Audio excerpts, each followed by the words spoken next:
Guys, this is Art New Gaming with another unboxing video. Dito tayo sa SM Manila Gaming Grounds.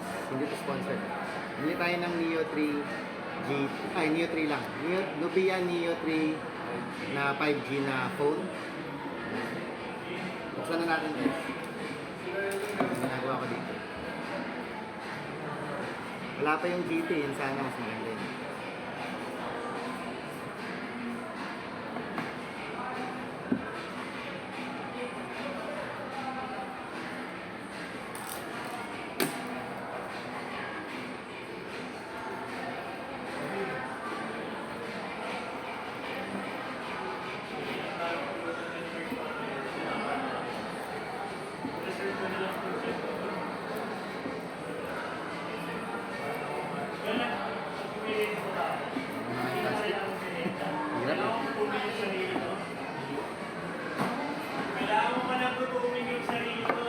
Guys, ito yung mga specs nakalagay, powerful processor, powerful performance, P8300 5G na processor.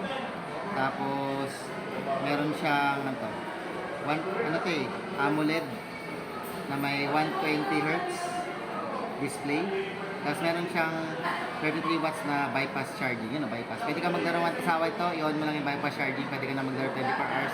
Hindi siya iinit dahil sa diretso yung battery niya dun sa diretso yung charge dun sa cellphone dun sa battery dadaan. Tapos ito, AI game space, dual, may shoulder trigger din siya kasi gaming phone to. So yung ginawa natin yung titanium gold. Titanium gold. Saan na natin? Talaga pagbago, mapatayo pa tayo. Anong gold? Ayan.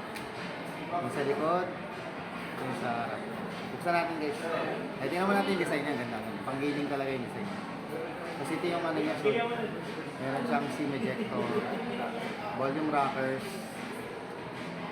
power button niya kulay red for emphasis. Ito yung shoulder triggers niya. Parang ano lang siya. By sensor lang. Tapos power charging port, speaker. Buksan na natin. Ganda na pag gaming talaga yung design niya. Nubia by yourself. First time ka na bumili ng Nubia ko. Na. Be yourself.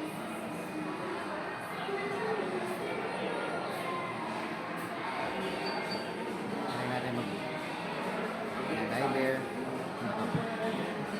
Set tayo. Start. Skip muna tayo. Wala tayong internet dito eh. Top of that.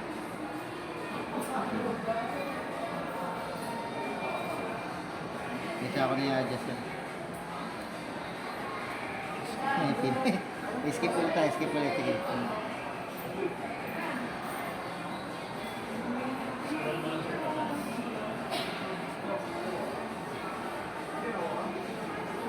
Hindi naman siya curve. Hindi siya curve.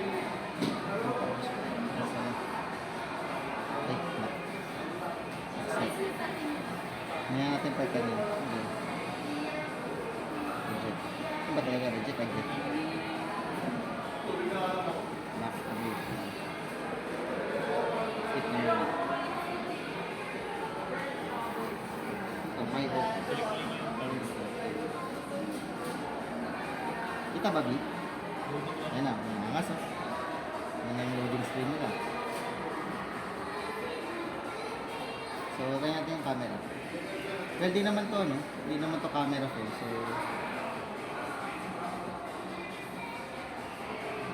releasing dito. Ayan.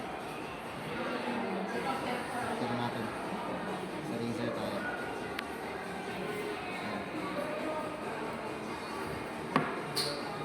Ayan. Hindi na naman siya.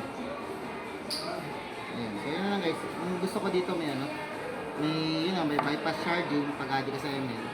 Isubukan natin ito pag gaming test natin sa ML. Bale, kaya ito ng ultra graphics tsaka ultra frame rate. So, kaya ko ito kinuha. Ayan. So, worth 9999 siya. Ayan, ganda na. Umiilaw din to eh. Kailangan kakalikutin ko pa yung settings. Tapos ito yung kanyang camera module. Ayan. Yun na lang guys. Thank you for watching. Bye.